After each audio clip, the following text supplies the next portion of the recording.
23, and I appear to be reasonably healthy, aside from being overweight, which causes enough judgmentalism anyway that, many people think, oh, well, you should just lose weight. I would love to have the kind of body where I could get up in the morning, go for a jog, come back and have a shower, go work 5 or 6 hours in retail, and still have the energy to go out with my friends at night. Instead, I have the kind of body where I get up from this desk, and before I've taken 2 steps, I have stabbing pains in my hip. I turn back to the desk to grab something, and I find that my chest is having pains. And by the time I get to the shower, about 5 steps away, I'm already regretting ever getting up. I have what's called invisible disability. I look perfectly normal. I'm not in a wheelchair or anything, but walking is difficult for me some days. I ordered pizza twice this last weekend because I don't have any food in the house because I couldn't get 2 blocks to the store.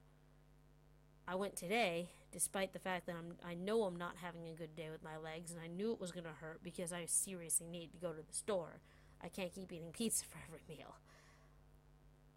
And it was rather painful. And I'm not going to be able to do much else today, really. I live only, half a mile tops from the school, and there's no way I can get there to meet up with my friend, even though she's hanging out up there. It changes everything about your life, you have to plan everything. You have to plan one thing per day. You have to know what your limits are. You have to make sure that you have plenty of painkillers on hand, that you have everything just set up right. Give yourself plenty of overlap so if you're having a bad day, you can stay in bed and work instead of having to get up and drag yourself out someplace. And things keep happening, people keep not understanding, people keep doing things. Like the head of my program will email me right before he leaves on a Friday afternoon saying, if you want your exam results early, which it's been like 3 weeks and I still haven't gotten them, but he's saying, if you want them, I have them. They're in my office. I will be in my office from 9 a.m. until noon on Monday morning, and then I'm going out of town for a week and you've missed your window. And I told him, I can't guarantee that I can get there on Monday. If I'm having a bad knee day, I can't get there.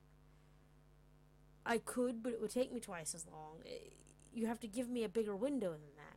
You have to be willing to be flexible and work with me.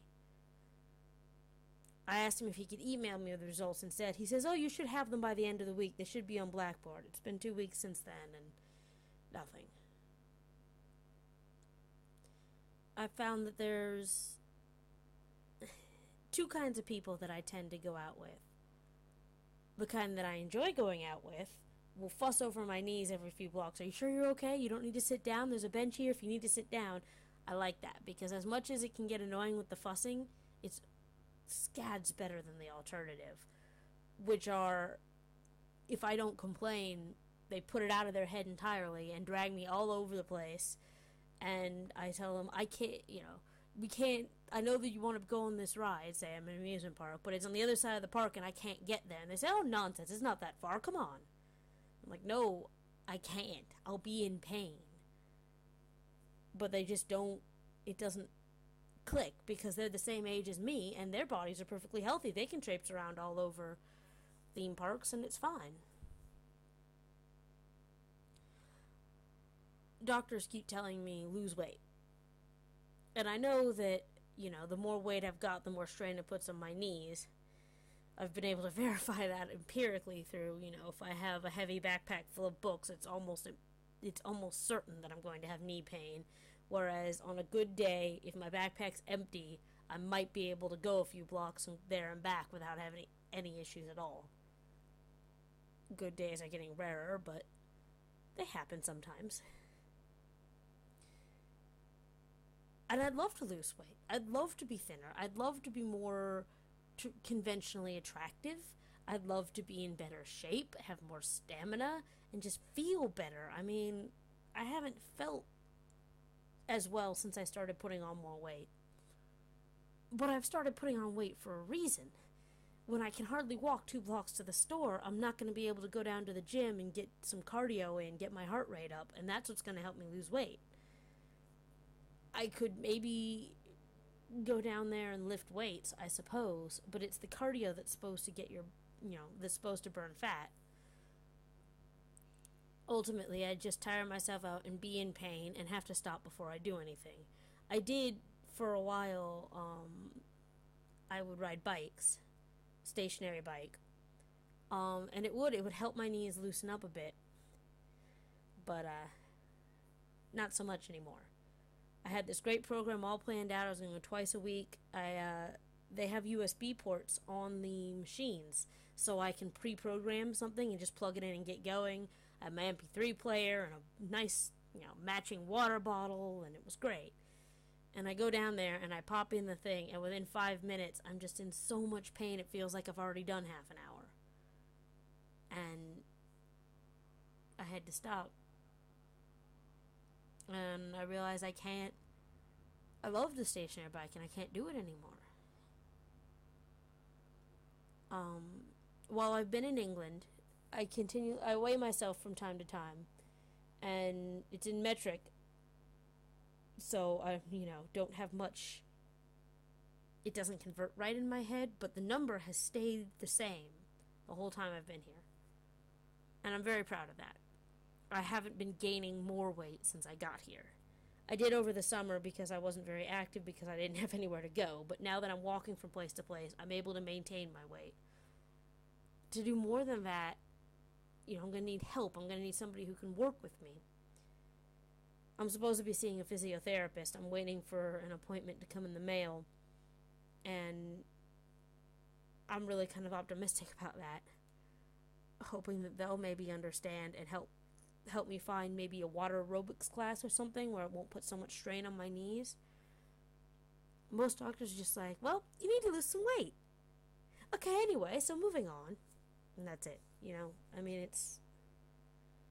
they don't understand what it's like.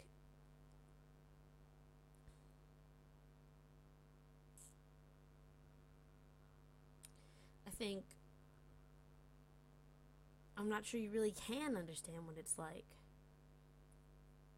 There's this great analogy for all kinds of sort of chronic illness and visible disability.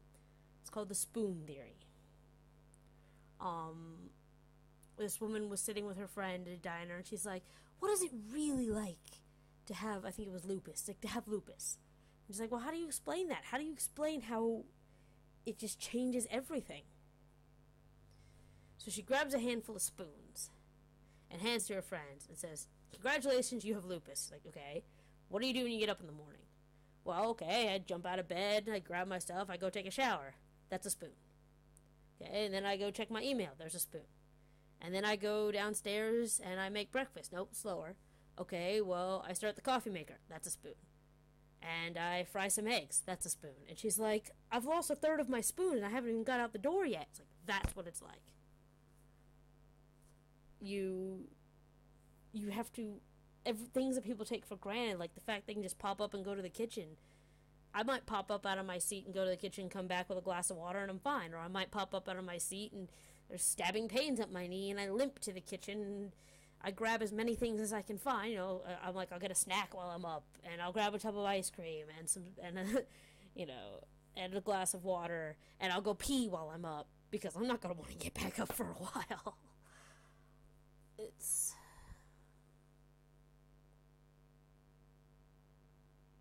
There's a lot of also issues I find with handicapped accessible. More and more buildings in the UK and the US are handicapped accessible. But it's not important to the people who are doing it the way it's important to the people who need to use it. So they don't notice things like their impressive front marble steps to all these buildings on campus. And of course that's not handicapped accessible, so they have to put in a ramp.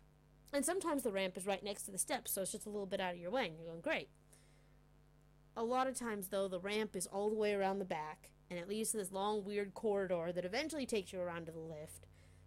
But if you have to go all the way around to use the handicap accessible ramp, and you only have so much time between classes in different buildings, you're going to be late.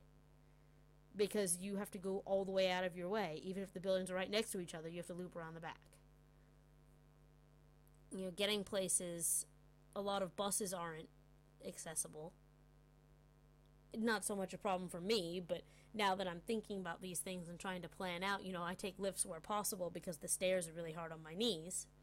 So ramps are not really better for me, honestly, but luckily they only usually use ramps in places where there's only a few stairs to begin with and I can lean on the rail and, hope. But I take the train everywhere. It's great. It's a great way to get into the city, and usually there's a lot of things clustered right near the train station, so you don't have to walk too far. But to get to the train station near my flat and near campus, there's steps. They haven't handicap accessibled it. And there's a little plaque that says, for the nearest handicap accessible station, go to, I think it's Salford Crescent. And I'm sitting here going, that's great. I'm already here. For me to get on a train, if I were in a wheelchair or something that couldn't accommodate their steps, I would have to go all the way to the other side of town. I might as well get a cab at that point. I mean, the other side of town, for somebody like me who can't walk far, it might as well be the moon.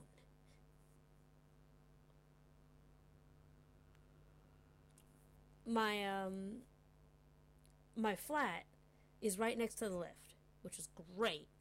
It's a really slow lift. But whatever, I planned for the extra 5 minutes of getting down the lift. And so, the other day, I leave my flat going to the store, and I turn to the right, and I'm looking at the lift, and there's caution tape over it, and it says, "We apologize for any inconvenience while we renovate this lift." Oh, fuck. So I go back inside to let my friends know I'll be gone longer, because I was just going to hop to the store, and now I gotta go downstairs and so forth, and my key doesn't work. It's deactivated. So, I go down a flight of stairs because there's two lifts, but one of them's odd floors and one of them's even floors. So I go down a floor, so I'm on an even floor. And I go across the hall, and I go to the lift, and it comes, and I open, and I go in, and I press the button for the ground floor, and it requires a key to operate. I had to walk down 13 flights of stairs. At that point, I'm like, I can't go to the store now. I need to go to the store, and I can't because I've had issues with the lift. They got my key working again. Sometimes they just randomly deactivate. And I went to the store anyway, and I honestly couldn't get up and move around without pain for like 3 days afterwards. Because that's what happens when I overdo it. I end up in pain for several days. So I know if I have to do something, like if I'm going out with people and I know I'm going to spend the whole day having fun, I'm going to spend the next 2 days recovering, so I better make sure I get groceries the day before. Anyway, so now I do have to go down a flight of stairs. I was fantasizing in the shower this morning. Maybe the physiotherapist will say, well, good news, you qualify for, reduced price on one of those electric wheelchairs. We'll get you all set up. And then I'm thinking, no, wait, it doesn't matter. I have to go up and down stairs to get out of my building.